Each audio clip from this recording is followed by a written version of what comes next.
What is up, guys? It's Dadbot here once again with another episode of Demon Souls Remake 100% Guide. So I hope you found this very useful so far. As I said in the last episode, we have this fog gate right here. This is the way forward.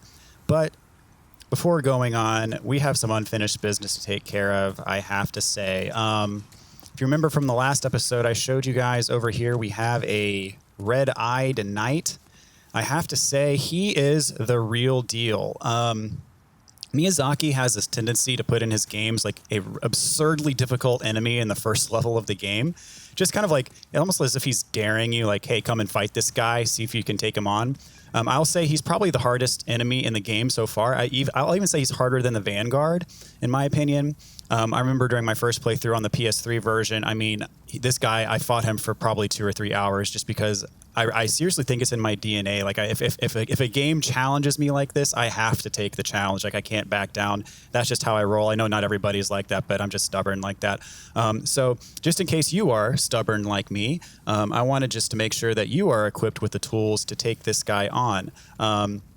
So actually the easiest way to kill him is with magic. So if you are the royalty class and you have the soul arrows, you can kind of like stun lock him almost with the soul arrows and get a pretty easy kill. I mean, not foolproof, but easier than killing him hand-to-hand in melee combat. I'm assuming you're melee. Most people probably are playing as a melee type person at this point in the game. And so I'm going to show you how to do this, and then real quick, I'm going to explain how I go about it. So I charge in full speed with my shield up. The reason is you don't want to fight him on the bridge because you don't want to fight him face to face. Your advantage here is to try to get behind him as much as possible. And, you do that by deflecting his attacks with your shield. So do not attack him when you're right in front of him because he can do just like a quick thrust with his spear and kill you in 1 or 2 hits. So it's not a good idea. You only want to do your attacks when you're behind him, and you'll kind of see how I go about it. So with that being said, I'm going to go in and charge in, as I said, full speed, and then shield up. He's going to charge, do like kind of an attack like that, and then that's your opportunity to get behind him. And then you want to fight him here, not on the bridge. So as I said, shield up, and you want to kind of circle around behind him, and then you can get backstabs. Once he gets up, I'm going to do a strong attack, R2, 1 attack, and then roll away. Because you see he'll do a quick attack, and then you want to roll away from that before he has a chance to. You don't want to get too greedy. Patience is kind of the name of the game here. Roll away, and you see that attack. So shield up, and then it's kind of rinse and repeat. This guy, he does actually have the ability to heal when his health gets low enough.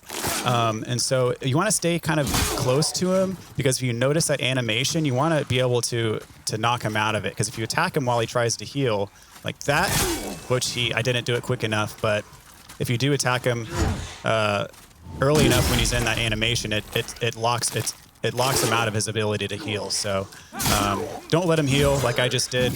It's easier said than done, unfortunately, but we almost have him here. Hopefully I'll be able to finish the job. So 1 hit, roll away, and dang it. Ooh, he broke my guard. That's not good. All right, I'm going to use this opportunity to hit him. All right, come on. Roll. Ugh. No, don't heal. No. That was close. Okay, I got him. Okay, whew. That is an intense fight, and as you can see, it is very difficult, and you have to be quite precise to pull it off. So as I said, I mean, this took me hours to do in my first playthrough, so don't feel bad. And the rewards aren't even that great. He gives us 3 full moon grass, and then over here we get an unknown hero soul. And you'll notice that this gate right here, this big door appears to be locked. We're going to come back here like way later in the game. And when we have the key for this door, and when we come back way later in the game, we're going to kill this guy like in our sleep with 2 hits. Like it's insane how easy they become when we're a lot stronger. But in the beginning of the game, it is definitely a challenge, and it's a good opportunity to kind of to check yourself and see where you're at just in terms of your own skill level. But it is by no means necessary to do that. I just wanted to show you how, just in case you're like me and you just see things see things like that as a challenge to accept. But anyway, so this is the way forward. We're going to go through this fog gate here, and there is lots left to explore in this level. It's actually a very large level. And so you'll see there's a guy standing down there. He's actually a friendly NPC. His name's Ostrava. You can actually vault over this ledge and get down there, but we're gonna go down there kind of the long way. And he's a friendly NPC that we're gonna see a few times during the game. And there's actually a really important item right next to him too that we're gonna get as well. So roll through here. You'll see these explosive things. He's gonna throw a firebomb at you and blow him up. So don't fall for that trap. Oldest trick in the book, but. He's pretty useless once you get up close to him. And, you know, we made quick work of him. So you'll see there's a guy down there. This game likes to bait you. Don't charge in because there's also a guy right there to the side. And then you don't want to get double teamed. That's bad news in this game, getting double teamed. So, you know, it's not... We didn't quite get him one at a time, but it's better than being sandwiched by two people, you know, on both sides of you. So that still afforded us a much more advantageous encounter than if we had just rushed in and had him attacking us up front and then him attacking us from the side and us in a panic. So beware of that. You can also roll through here. And this guy looks like one of the enemies, but he is not. He is friendly. He's a merchant. So let's talk to him. Good day to you. Care to look over my wares? Mostly stolen, but who's telling eh? Okay, so he can, you can actually kill him. I would not kill him. I mean, there's no reason to kill friendly merchants in this game. You know, he has, you know, some things for sale. It might be useful to you. He has some grass that you can buy, some fire bombs, and also, you know, has some weapons here, a long sword, a club, and some other things that, you know, might be of interest to you depending on how your build is. I mean, he's got some armor here. This stuff is a bit heavy for my liking, so I'm not going to you know, buy it or equip it. But just in case you want some stuff here, I mean, it can come in handy. I mean, we're pretty good on grass and fire bombs and whatnot, so I'm not really in any hurry. I don't really want the long sword. But depending, again, on your build and your kind of play style and preference for weapon, you might want some of this stuff, and by all means, go for it. But also, you don't want to kill him. I'm not going anywhere. Because killing friendly NPCs in this game impacts your character tendency. So, you know, going back to the world tendency and your character tendency, if you were to kill a friendly NPC, that's going to lower your character tendency towards black. So right now our character tendency is at neutral, and there are certain things in the game where we're going to want to intentionally influence our tendency towards white or intentionally influence our tendency towards black for certain items that you can only get by influencing your character tendency. But once you start taking that path to the dark side, it then becomes a much more higher obstacle to overcome to get pure white in the game, and we definitely want to get to pure white. So make your best effort not to kill any friendly NPCs at this point in the game. You will unfortunately have to later on in the game to get to that pure black world tendency, but we're not going to do that till much later. So yeah, refrain from killing any friendly NPCs, even if they look, you know, kind of like an enemy like that guy did. You know, there's some other stuff around here. We're going to explore down there in just a bit. There's going to be some guys. You see there's an archer over there. We might be able to even reach him with our bow. And there's another archer right here. So let's see if we can get him with our bow right now. Yeah, there we go. This will make our life a little bit easier. Reason I'm doing this now is because when you move forward, they're going to see us and start firing at us, and then there's going to be some guys that like vault over here and try to trap us. This game is full of traps, and this section of the level especially starts to throw more enemies at you at once than you've really encountered before. He's out of... Oh, there we go. We got him. I was afraid he might be out of range. And he's trying to hit us, and we are in range. We are in range for him too. Okay, so just make sure to dodge his crossbow fire. Just scoot over and then come back and shoot again. So this section of the level in particular is the section where, you know, you're going to start encountering much larger groups of enemies, and you're going to have to learn how to manage. So there's the ambush from above. So you can see I'm trying my best to lure them one at a time, so I'm not fighting them both at the same time, but I'm not doing too good a job of that. This is actually a good option to use a firebomb. So look at that. That took care of one of them and then got the other one in severely low health. And so, you know, when you see a group of enemies running at you like that and you're kind of defenseless, using a firebomb's not a bad idea. That's pretty much what they're for. they're for that and for also enemies who are weak to fire, which we're going to encounter as well. So let's see. That's kind of the lower tier of the level. We're going to get to that in just a bit. Here's a kind of like undead-looking guy, but you know, if you couldn't tell, they're a lot weaker than the human-looking folks. So the way forward is actually up there. As I said, we're going to want to loop around the bottom level of this area here because we're going to want to talk to Ostrava and you know, advance his quest line. As I said, you know, you see here we have larger packs of enemies, so that's where our longbow comes in handy. You know, we can take care of these guys from afar and not have to worry so much about fighting a huge pack, because you can see this guy's coming to fight us by himself, and the other guys are still standing down there, so we don't have to worry about, you know, being swamped by a bunch of guys all at once. Because individually, these guys do not pose much of a threat, but in a group, they can be dangerous. You see, like that guy's just kind of combo that he just did actually did quite a bit of damage. So you get around a bunch of them at the same time. They're all doing that at once. Whoa, the camera is screwing me over here. Okay, get the backstab. There we go. All right. And finally, last but not least. So, you know, really, if you can, you know, see what's ahead of you, especially from above or whatever, and, you know, take your time to assess the situation and come up with the best attack plan. Don't rush, because rushing is what gets you into trouble. So we're going to continue down, and, you know, we have another. Actually, if I can hit this with a firebomb, it's going to blow those up. So I'm going to try to do that. Whoops, I used to grass. My bad. All right, let's see if this works. Boom. There we go. So, as I said, you know, being strategic is important because, well, we did kill some guys, but what if we had all those guys we just killed and these guys all at the same time? So I'm going to throw another firebomb, and you'll see just how effective those are in large groups. I mean, it takes something that would normally be a huge threat and makes it a much more manageable situation just by throwing one firebomb. So here we have some shards, sharpstone and hardstone. Some more crescent moon grass. And, you know, I'm kind of using my grass every now and then just to keep my health as topped off as possible. Just making sure there's nothing under here. And so, as I said, this game is kind of, this part of the game is just testing how well can you manage larger packs of enemies. And this guy is trying to shoot me with his crossbow, but... Oh, hey, what's up?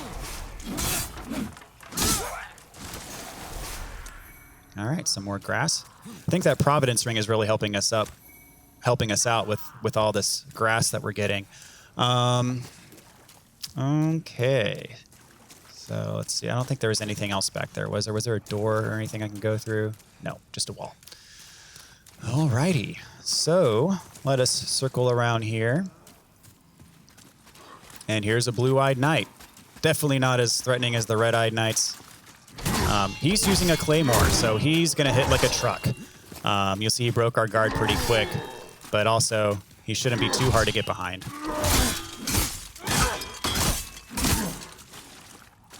Wish I had gotten a proper backstab, but yeah, that claymore will break your guard pretty quick. But we got our backstab and disposed of him without too much trouble. And got some late moon grass. Okay, for now the crescent moon grass is, you know, good enough. When our health bar gets much larger, you know, it's going to be time for us to start using those more powerful grasses. Let's see. I think Ostrava is this way, so let's go to him. But first, I think there's some stuff back here. It's the scimitar. So that's kind of like a curved sword. It has some pretty fast attacks. Oh, hello.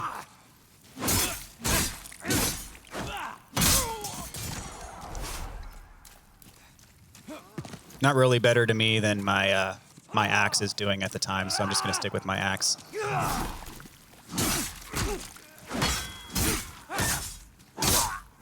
All right, so there's Ostrava.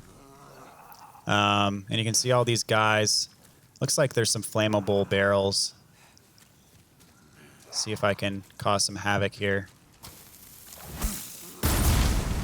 Nope, didn't quite do as much as I wanted. But there's a pack of 3 of them right there, so hopefully I can get... There we go.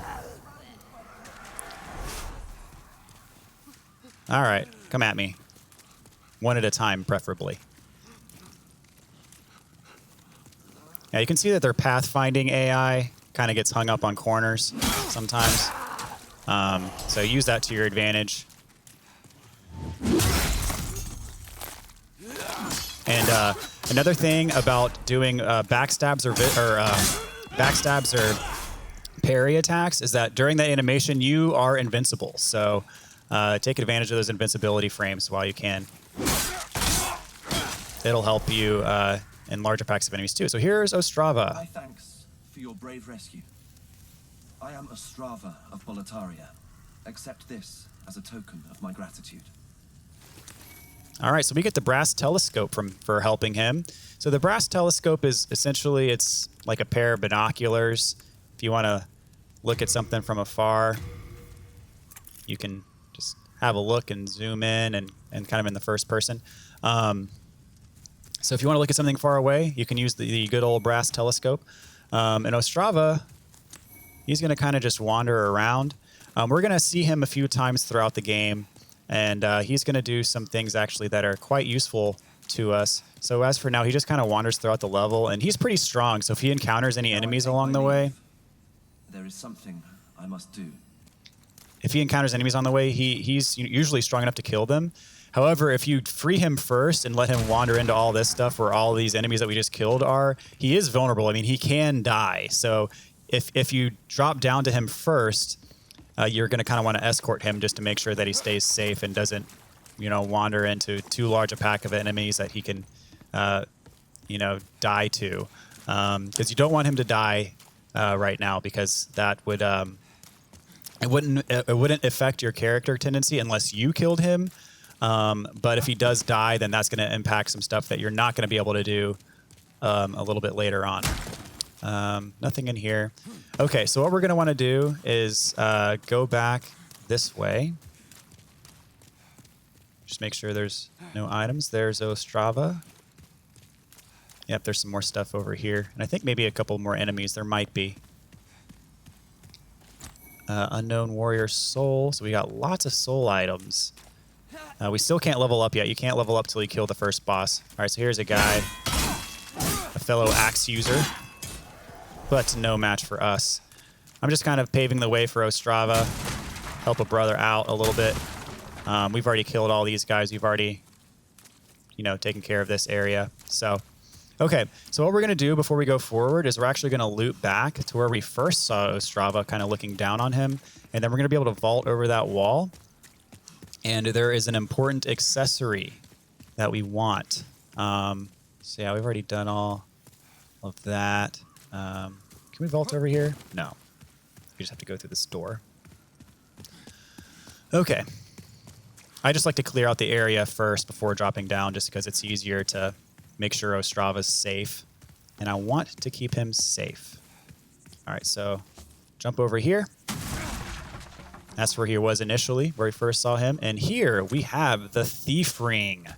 The Thief Ring is very important. I use it strategically quite a bit in this game. What the Thief Ring does is it helps increase your stealth. You're harder to detect. An ancient sapphire ring that conceals the bearer's presence from enemies up to a distance. So I'm going to go ahead. We're doing okay on things that we need, grass and whatnot. So I'm going to ditch the Providential Ring, and I'm going to throw on the Thief Ring. And this is going to make us way harder for enemies to detect. So you'll see we kind of have like this smoke emitting from us, and you'll see that our icon on the top left of the screen changed to that eyeball, which basically just signifies that we're harder for enemies to see now. And so this gives us much better opportunities to sneak up on people. And it's much more manageable to navigate through large packs of enemies.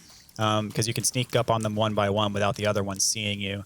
So I use the Thief Ring quite a bit. It is quite useful in a number of scenarios. For example, for boss fights, I'll usually unequip it and put something else on, just because the Thief Ring's not really going to help you during a boss fight. But, and just kind of exploring, it can come in handy in different situations. So let's get this item, Unknown Warrior Soul. We're going to be popping a lot of these soul items when we get back to the Nexus and we're able to level up and do some things. So here's another blue knight, and my shield is unequipped for some reason. But, knocked him down. Do you take fall damage? Doesn't really look like it. It's probably easier to fight him up here anyway because that was a tight corner. So it's probably a good thing that he fell. All right. It's hard to get behind him though, where he's standing. I'm gonna two-hand my weapon. Break his guard. There we go. Much easier. Half Moon Grass. Heal up. And item. Don't forget the items. Late Moon Grass. So Late Moon Grass, if you haven't caught on yet, is a bit stronger even than Half Moon Grass. And then, of course, you have Full Moon Grass, which is stronger than Late Moon Grass, etc. So through this fog gate is the way forward. As I said, fog gates are generally just a marker of progress. And also, pretty much all of the bosses are behind a fog gate as well. So you'll see there's a bunch of enemies down there. You can actually hit this, release a bunch of cannonballs, and watch them suffer. Look at this. Takes care of them without any trouble. So, better them than me. So some Crescent Moon Grass that they dropped.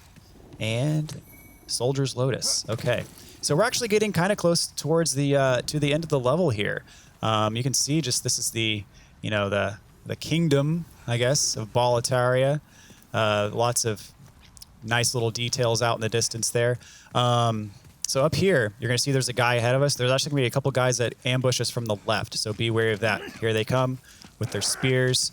Now with the Thief Ring, you can technically run away from them, and then they're going to forget about you and then retreat. Once you're far enough away, they're not going to be able to see you anymore.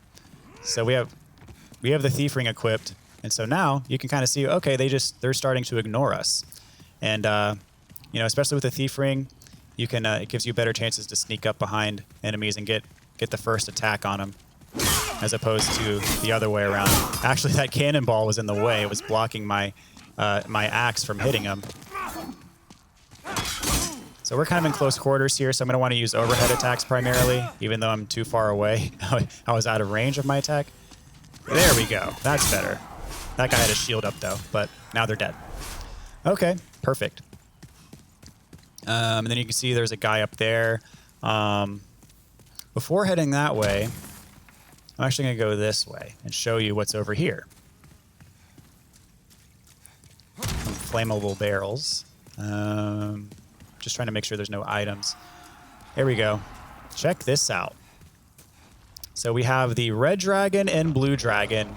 And you can see there's those items over there that are just begging you to take them. But I advise against getting those items. You can actually hug this wall.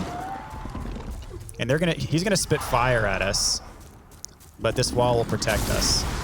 You can hear the fire, right? You see that fire? This wall protects us from the fire, though. And there's actually something around here that we want to get.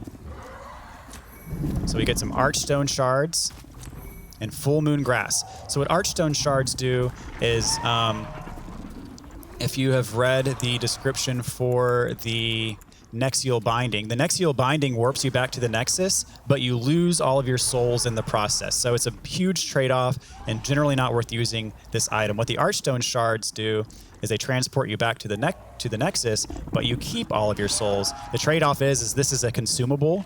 We only have 2 of them, and the Nexial Binding is basically infinite use. So, we only have 2 of them, so use them sparingly, and we might come across some other ones later on in the playthrough, but they're not a common item, and you can purchase them later for a hefty price. So hug the wall, so you'll be away from the fire, and yeah, unless you want to become char grilled, do not attempt to get those items. We're going to come back for these later, actually, because once you hit Pure White World Tendency, the dragons are gone. So when we get the Pure White World Tendency, we're going to come back here and get these items. So this is what you would call a tendency event. And it's one of those instances where the tendency of the world impacts like your ability to access certain things. And actually in the next section of this level, Well, I'll leave that a surprise, I guess. Okay, so let's go back. And we have to go to this bridge here. And you can see there's some people waiting for us. But since we have the Thief Ring equipped, see, only the first guy came after us. Even though technically the other guy, you know, and under normal circumstances, would have been able to see us. He's not coming after us because he can't see us because we have the Thief Ring equipped. So let's check out this dragon here. Sucks to be those guys. Oof. So, believe it or not, that's the way forward. And he's going to come and do his fire attack a few times. Eventually, he's going to, like, fly away. And once he flies away, that's your opportunity to make a mad dash across that bridge. Because that bridge, we got to get across it. So, just so happens, the old red dragon is a barrier to that.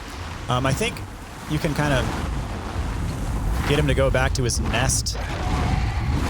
Is he going back to his nest? Nope. Come on. I don't have all day.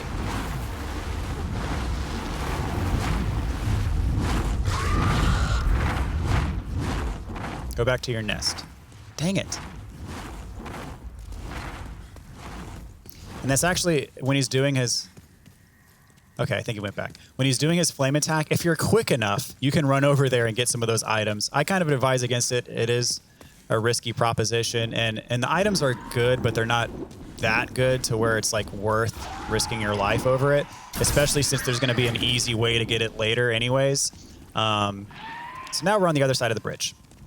And these guys are still alive, but as I say, not for long.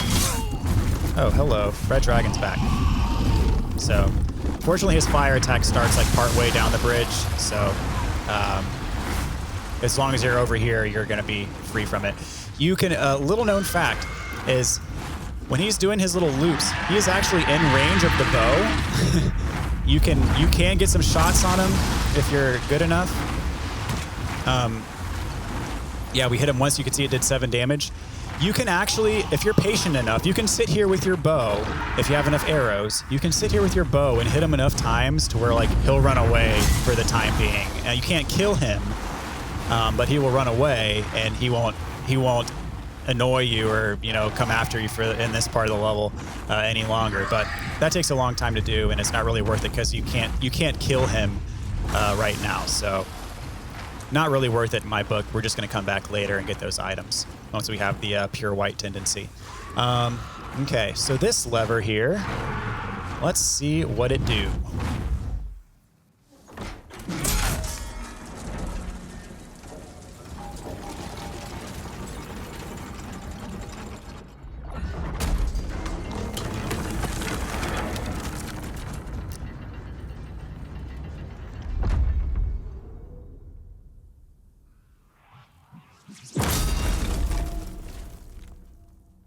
Okay, so that opened the big gate at the front of the palace.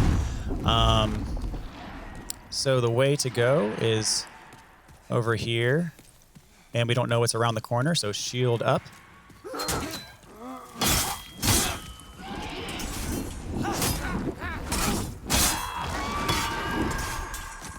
All right, gonna top off my health. Is there anything around this corner? Yep. Always look. Oh, 4x pine resin. That is going to be nice. So what we just saw in that cutscene was that big gate at the front of the palace just opened. That's actually the room for the first boss. That we're gonna, well, I guess the first like intended boss, the first boss that you're actually expected to beat in the game.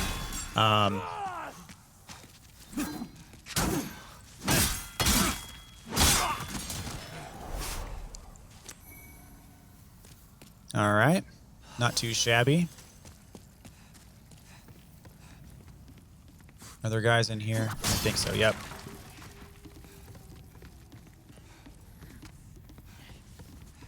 Are you gonna attack me or what?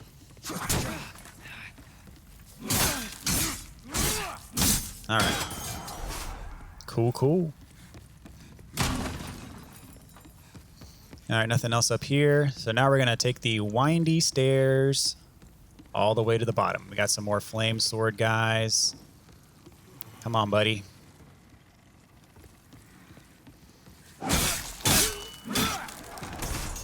You see that big blob back there? Don't ignore him. So he fires like these big arrows at you, you see? And he has that shield in front of him. There's these big blobs. So they're weak from behind. That's how you want to kill them. And some of these guys have some decent drops, so you want to make sure that you kill them all and pick up the loot if they give you any. And there's going to be some others on the way down here, but first we can go out here and grab an unknown hero's soul. And so there we are. You see we're just looping back down. There's the big gate that opened. You can see the fog gate that the boss is behind. And that's where we're headed, so...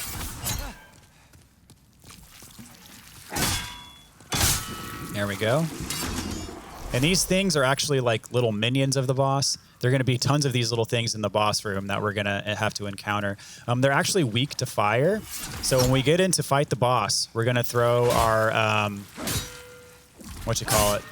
our fire bombs at them. And we're going to equip our pine resin to put fire on our weapon because the boss and these little minions are weak to fire. And so that'll make the boss fight go much more smoothly. Some more half moon grass. All right, so pull the lever. And here we are. Back at the beginning. I think we've already killed everything down here, so nothing's going to bother us. Here's the big fog gate, so let's make sure that we're well equipped to go in here. I'm going to go ahead and throw on the pine resin so that I have access to it. And we have some fire bombs left over as well. So as I said, the boss is basically covered in those minions that we just faced back there. He's like covered in them. So throwing fire bombs like directly at him is actually going to be very effective. And then once he's open for attack himself, like once those things are off of him, then we're going to throw our pine resin on and just kind of go to town. This is actually not that hard of a boss, especially if you gave Vanguard a pretty good fight, and especially if you've killed the Red Knight. This boss is cake compared to those enemies. So it's still a decent challenge, but not the biggest challenge that the game is throwing at us at this point because we're supposed to actually beat this enemy as opposed to the other ones that we've kind of killed that are a bit more difficult that you're kind of supposed to die to. But so let's go ahead and enter the fog and let us fight the Phalanx. I'm going to lock onto this big pile of guys, and you'll see how effective our fire bombs are. Look at that. I mean, that's just, doing crazy damage to those guys. And you see he's covered in them. You can't hurt him until all of these things are off of him and he's exposed. So you want to make sure that you come in here with some fire bombs. You can buy fire bombs if you don't have any. And you don't need fire bombs. Actually, the first time I ever beat this boss, I beat him without fire bombs. But there we go. Actually, we're out now, so we're gonna have to rely on our pine resin. But the fire bombs did do quite a bit of good for us still. So I actually just ran around the room my first time and killed these things one by one, and that took a long time. But you can do it that way, and the fire bombs are just kind of a helpful tool. So you'll see how much more damage we do with this pine resin equipped. Look at that. It's like a one-hit kill for these things once you have the pine resin equipped. I should have my shield up a bit more because they're firing their little spears at me. And so the boss is actually vulnerable. Now that we've got most of those things off of him, the boss is vulnerable now. And now that we have our pine resin on, you can see just the crazy amount of damage that we're doing here. So he still does have some of his little minions around him, so you do have to be a bit careful. You don't have to kill every single one of them before you engage the boss, but the more you kill, the more it's going to kind of help your cause. Just going to let the pine resin roll. I'm going to two-hand my weapon here and just kind of wail on him.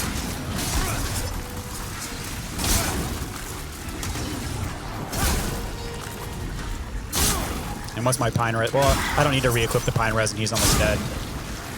There we go. Boom. And that's the Phalanx. You can tell he's a significantly easier enemy than the other ones we faced so far. And we get a trophy for our trouble. How about that? Okay. And we killed a boss, so we are restored to human form. And a few of these enemies dropped. So they drop some shards. Sharpstone and hardstone. for weapon upgrades. It's always a good idea also afterwards, after a boss fight, to check the room and make sure that there's no, loot that we missed during the fight, because some of these boss rooms do have kind of item drops around them that you aren't really paying attention to while you're in the heat of battle. So I'm going to go ahead and do a quick check, and looks like we're good. So you touch the Archstone, and it gives you the lead demon soul, which is the boss demon soul. And then if you carry on this way, this takes you to 1-2, which is the second, I guess, level in the Boletarian Palace Archstone. We're actually going to warp back to the Nexus. We're not going to take on 1-2 just yet. 1-2 just yet. We're going to head back to the Nexus.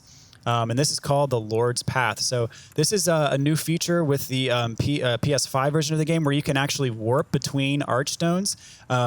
The PS3 version, if you touch an Archstone, it automatically warped you back to the Nexus. So this gives you kind of more flexibility with, traveling between points in different levels, and it makes kind of navigation a bit easier. So the Lord's Path is the 1-2 level, so to speak. We're going to be coming back to do this a bit later. For now, we're going to warp back to the Nexus, because now that we've killed the first boss, we can do some things in the Nexus that we were not able to do before.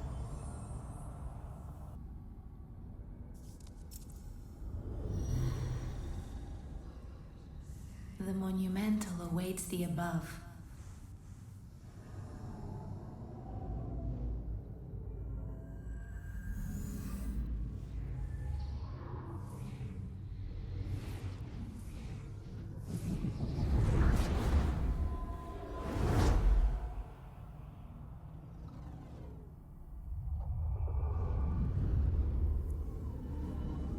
The monumental will explain the Nexus to thee.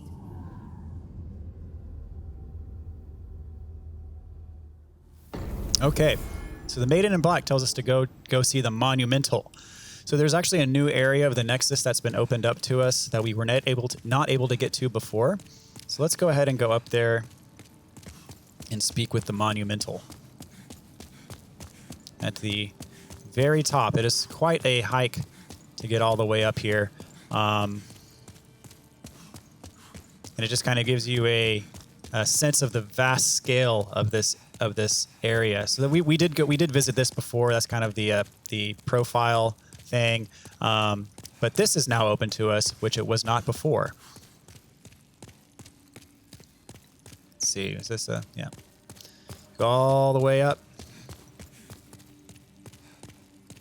and here we have this statue. Now, a lot of people thought this was the Monumental. This is not the Monumental. The Monumental is over here. This is the Monumental.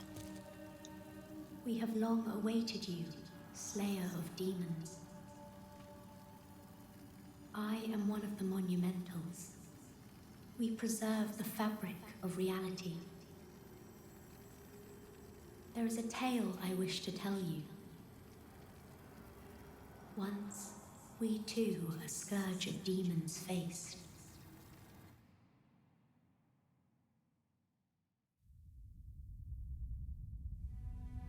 In the distant past, under benevolent rule, the world was united owing to the soul arts.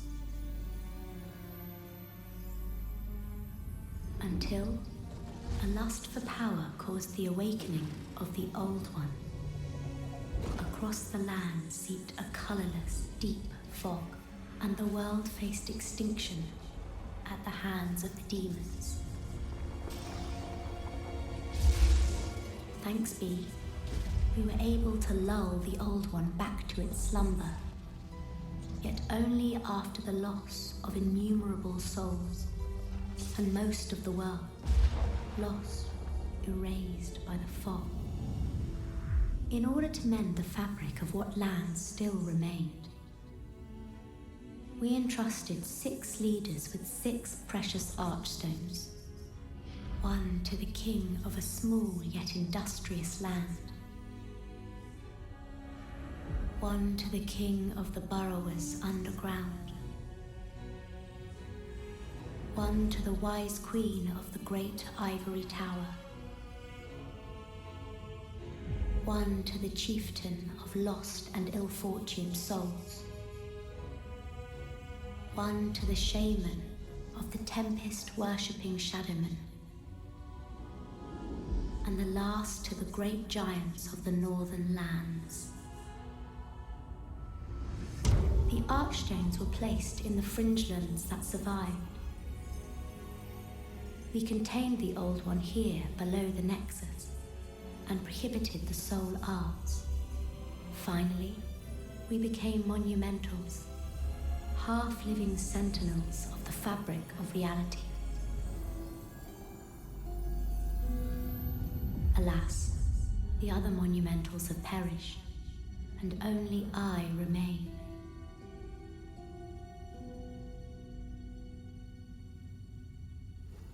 Okay. So the other Archstones have now been unlocked. Now it is your turn.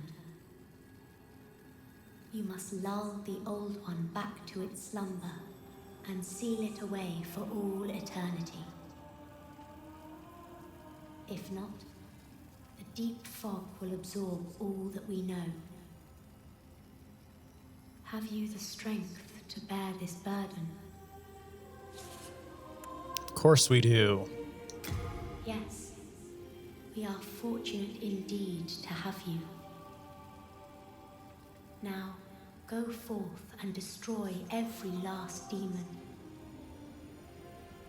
The Old One, without demons to feed its souls, will a new servant seek and lure you to its bosom. Okay. So here's where the game really opens up. So, you mentioned the game mentioned that the other 4 Archstones are now open. You can basically approach this game in any order that you want. There's 5 Archstones that we have. The thing said there's 6, but the 6th one's destroyed. So there's 5 Archstones that we have access to. And you can do the levels in any order that you want. So I'm going to do things just kind of in the way that I prefer to do them. You have the freedom to do whatever the heck you want. If you're following this guide, I'm going to try to do my best to sort of label the episodes, or at least the description, so you know like what world I'm doing and what episode, if you want to just jump ahead or skip around or whatever. Or you can do things in the exact order that I'm doing them. And I kind of prefer to do it in the way that I do it for certain reasons, which you'll see. But, it really gives you the freedom to do whatever you want. So, I encourage you to explore and kind of do things your own way if you wish. So don't forget, you can come down these stairs right next to the monumental, and then there's an item there, a stone of ephemeral eyes. That's kind of an important item that we're going to get throughout the game here. Let's check out what the stone of ephemeral eyes is. So basically what it is an eye stone on the verge of crumbling, has the power to restore one's corporeal form, can only use in soul form. Once it's used, it crumbles into nothing. So it's a consumable item, and what it does is, if you're in soul form and you use a soul of ephemeral eyes, it will revive you back into human form. So you'll see now that we killed a boss, we're back into human form, and our HP bar is all the way full. And so in just a minute, we're going to get into some of the things that, kind of impact the way that you play. I'm going to explain that. First things first, we're going to go down and level up our character. So, because now that we've talked to the Monumental, the Archstones are unlocked. That also unlocks the Black Maiden, who will level up your character. So actually, we can also go up here as well. It's probably going to be closed off because I'm playing online, but up here there's a separate area that's kind of like a multiplayer type of deal, and we're not going to be able to get in there because I'm not playing online, but just wanted to show you that it's up there if you are playing online. And rest assured, I am going to do lots of online play and on other characters, but again, for the purpose of this walkthrough and having complete control over world tendency and character tendency, I'm choosing to play offline. And as for the purposes of getting all of the rings and all of the things that we can get to, unlock the trophies and all that sort of stuff. So if you want all of that, I suggest you play offline at least for your first playthrough as well, so you can get those achievements if you really want the achievements. And because as I said, the world tendency is going to affect those types of things as we get later and deeper on into the playthrough. All right, so let's go all the way down to the bottom. We'll find the Maiden in black there, and we can talk to her and level up. Actually, first things first, I'm going to go over here to Boldwin, and I'm going to pick up a heater shield. Good day to you. I can forge weapons for you. Okay, so I'm going to purchase a heater shield. The reason for that is it's a relatively light shield, but it gives us that 100% physical damage reduction. So our current shield gives us 90%. This gives us 100%. And for me, it's worth it. It's worth paying the 2,000 souls to get it. You know, there's going to be some shields that we pick up along the way, but, you know, just having it is peace of mind, in my opinion. So I'm going to go on and purchase it and equip it. You come back alive. And sometimes you can talk to like it gives you the option to talk. Sometimes they'll give you some If you information. hadn't heard, there's another blacksmith at the entrance to Stone Fang Mine. He's an eccentric old man. Knows his trade well. He's the only sane one left in a town of soul-starved men. If you do meet him, no, forget it. That stubborn old ne'er-do-well will just chase you off. Okay, so he has a brother who is also a blacksmith, and we're going to encounter him as well at some point. So if you remember in the level that we were just in, we picked up, let's see, where is it listed? Is it under here? The Jade hair ornament. So this is not a consumable, but here is the use for it. What's that about? Running off like that? When the scourge came, I abandoned my wife and daughter and fled like a coward. When I came to, I was in this nexus. I haven't dared venture outside these walls since. I wish I could do more, but I am ignorant of the world beyond these walls. Okay, so this gives a bit more of his backstory, what happened to his family. However, if you keep talking to him... My candle maiden cared for me during my first days here. She says very little, but has a kind heart. She's just the age my young daughter would have been. Poor girl. Trapped here with her eyes occluded by wax. If only something could be done to help her. Keep talking. Only something could be done to help her. I think you have to leave and then come back. Because eventually... Ornament. There we go. That belongs to my daughter. Then she didn't make it after all. My dearest little baby. May she rest in peace. May I ask a favor? Would you mind giving me that hair ornament? I'd like to have it in memory of my daughter. Okay, so we're going to be nice. We're going to give it to her because he gives... Or we're going to give it to him because he gives us something in return. You're a saint. Thank you. Thank you so much. I mustn't forget. It's not much, but please accept this as thanks. I found it discarded on the main road. It might look ordinary, but it seems to possess a strange power. Anyway, I feel that you should have it. It will be happier in your hands. Okay, so he gives us the Ring of Herculean Strength. So what that does is it's an accessory, a ring that you can equip.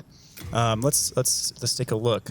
So it raises your item carry capacity. So long ago, Stockpile Thomas found this ring lying on the road, raises item carry capacity. So if we go over here to our status, basically it increases your item burden capacity.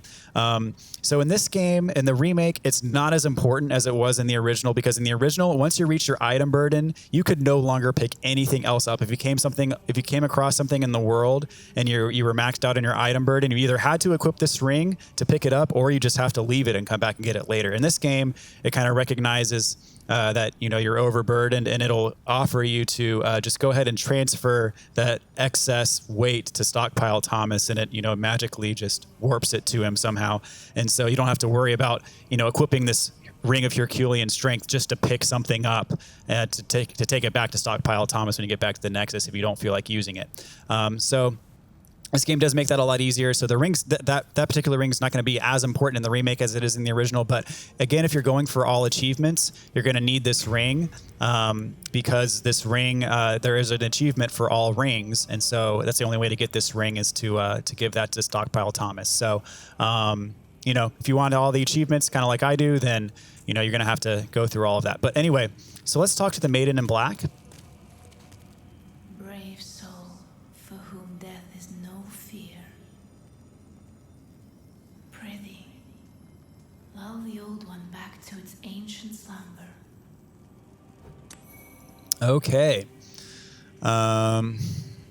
So we have the eye stones, which are multiplayer type items. And then the Maiden in Black manipulates souls with inhuman prowess. With her strength, allows her to aid slayers of demons. So now we can level up. We can use our souls to level up. Seekest thou the power of souls? Of course. After all, thou requirest strength. Go ahead. Touch the demon inside me. Let these vagabond souls become thine own. Okay. All right, so we can level up now. So let's see, next souls required for next level is 758. I'm going to put some into strength. Let strength be granted. I'm going to put some into dexterity, some into vitality, some into endurance. And then we'll do one more into strength, one more into vitality. Do another one into strength. I think that should do us well. I'm going to kind of favor the strength stat in the beginning of the game just because it's going to give us a bit more of attack power right away, which will be useful. So we'll go on and confirm that. And there we go. That took care of our souls. Art thou finished? Let's see if there's anyone else here yet. So we have this lady.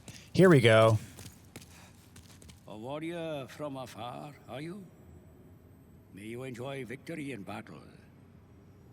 Umbasa. I have sinned. I swore allegiance to Saint Urbain, but was of no use to him. And now I have run away and abandoned his augustness. Okay, so these guys can actually, they'll teach you miracles. Miracles are, they kind of go off of your faith stat. So we have 8 magic and 8 faith. We don't have a high enough faith or magic stat to really use spells or miracles at this point in the game. And once you have that kind of threshold of the faith or magic stat, they'll actually allow you to purchase spells from them. We're just not quite there yet. We're going to get there. Magic is very powerful in this game, so we will get to the point to where we will use magic, where we're just not there quite yet. But we will get there, and we will get to the point where we invest some levels into our magic and faith stats. What do you want, brute? I have no use for addlepates like yourself. Away with you. Yeah, he kind of dismisses us, again, because we don't have a high enough magic stat. But if we did have that high enough magic stat, he would talk to us, and actually we would be able to get spells from him. So we'll get to that point eventually. So now is going to be kind of our first real talk about world tendency. So what I'm going to do, and this is going to sound so bizarre, but hear me out. I'm going to go to the top of the Nexus, and I'm going to commit suicide. And voluntarily play in soul form. And the reason for that is, so if you jump off this ledge, you're just going to commit suicide in the Nexus. The reason for that is, let's take a look at our world tendency. So we killed a boss, and what that does is when you kill a boss, it actually impacts your world tendency in a positive way. So it moves you towards white world tendency. If you die in a level as a human, in human form, if you die in a level, that moves you towards pure black world tendency. What happens is the more you move towards pure black world tendency, the harder the enemies come, the harder the enemies get. They attack, their attack power goes up. They have more HP. And they will kill you much quicker, And also in Pure Black World Tendency, there will be phantom versions of enemies. And they are basically like way overpowered enemies that just pop up kind of throughout the level, and they are very hard to kill. So dying in human form, we are going to die in this game. That's just a fact. Dying in human form moves your tendency towards Pure Black. Dying in soul form does not impact your world tendency at all. So I'm going to play the vast majority of this game in soul form, knowing that my HP is going to be lower, but that's okay because we have the cling ring, and it's not half at least. And so what happens is if we die, we're not going to negatively impact our world tendency. So generally, the way that pure white world tendency works is if you kill 2 bosses in any Archstone, that basically is enough to get you to pure white world tendency. And so once you reach that pure white world tendency, actually enemies get easier to kill. They have lower HP. They do less damage, and we do more damage to them. And then you're not gonna have to deal with those phantom enemies. And then also, you know, if you get to where I'm gonna pick up my blood stain here. So make sure if you commit suicide that you don't leave your blood stain unchecked there. So when we get to pure white world tendency, then you get those, you know, white world tendency events. Like I mentioned, those when you get to pure white world tendency in World 1, the dragons are gone.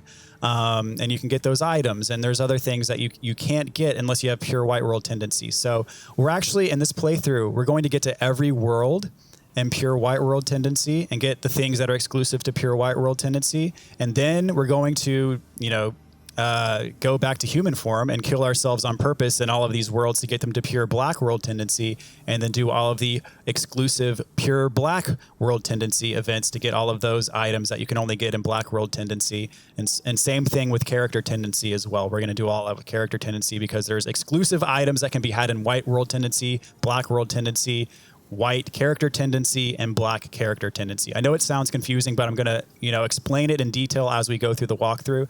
And again, I'm going to be playing pretty much everything in soul form, so that way there's no impact to world tendency if we die. Again, because if you die in human form, it's going to move the world tendency towards pure black. So what I'm going to do now is we're going to access the best kept secret here in the Nexus. There are a couple items that are kind of tucked away from plain sight, and they're hard to reach, but they're there. I'm going to see if I can kind of pan the camera to show you. There's one right there, and then there's also one on the other side. If I can show it to you here, there's another one. It's kind of being blocked right there. They are very hard to get to. It was actually much easier in the original. All you had to do in the original was like drop down to that little ledge right there. This game does not let you drop down on that ledge. It makes you go a different way to get there, which is actually a bit more difficult to reach. I'm going to show you exactly how to do it though. On this side, you can see how this block kind of sticks out. So if you barely just hop down there and then go down here and then go down here, you're going to kind of hug the wall and run forward, and then you're going to land here. So the way to get this item is you're going to want to go forward and then kind of like move your character across the corner as if you're going to drop straight off, but then like you're going to kind of go around the corner of this block that's in front of us, and then it should land us directly on that platform right below us. So let's give that a shot. Just kind of roll off there. There you go, like that. Just step off, and you're going to land right here next to this item. And here we have some new moon grass. New moon grass is, I think it's basically a full heal.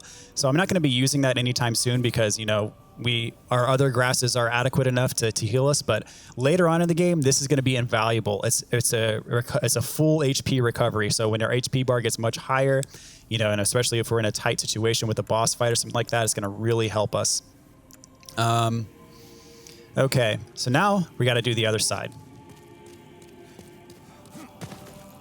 Just making sure you guys get all of the items and whatnot that are available to us. Because these are very well hidden and very hard to reach if you don't know exactly how to get to them. So as I showed you, there's one on the other side as well. We're going to go up and get that one.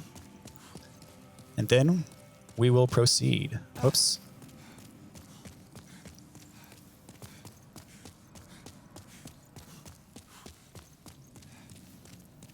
Okay. So this one's a bit harder to reach.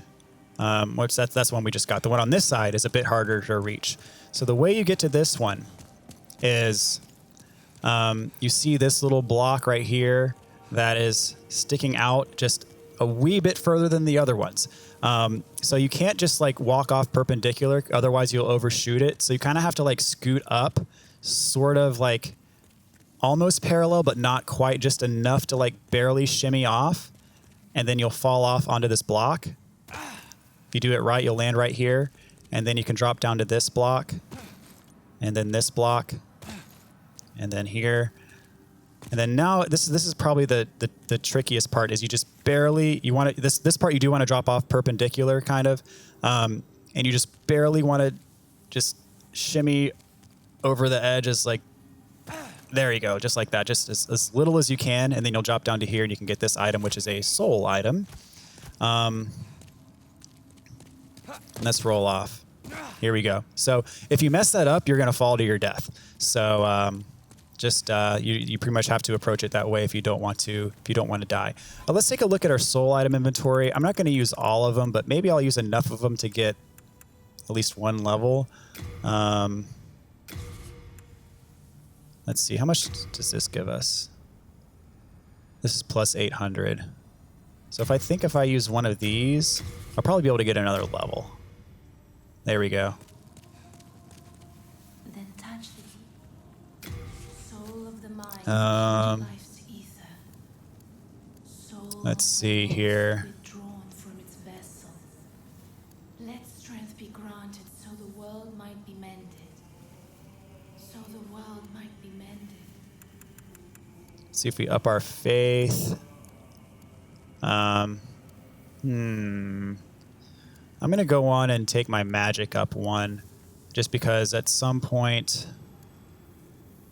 let's see. So we have one, you see at the bottom right-hand corner, we have one magic memory slot.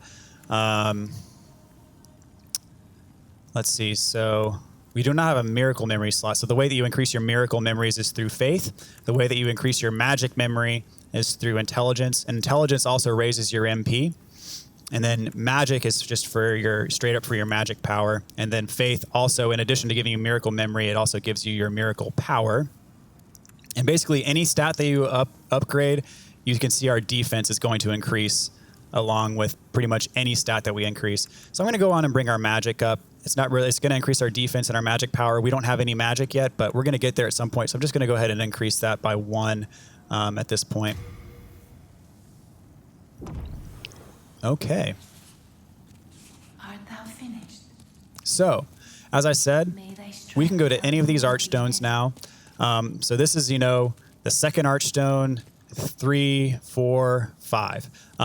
So we are actually going to go to number 4 right now.